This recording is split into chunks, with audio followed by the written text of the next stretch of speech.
Ako si Irene Gamueda Francisco.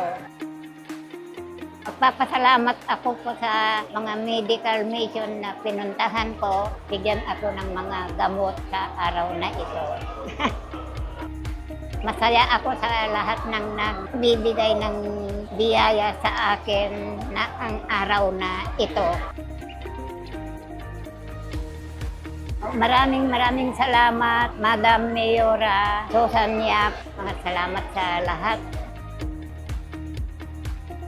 Kami po ay lubos na nagpapasalamat sa malaking tulong na ibinibigay ng medical mission na ito. Ito po ay malaking tulong sa aking mga kabarangay, lalong-lalo sa amin po na karamihan ay salat sa financial na pangangailangan.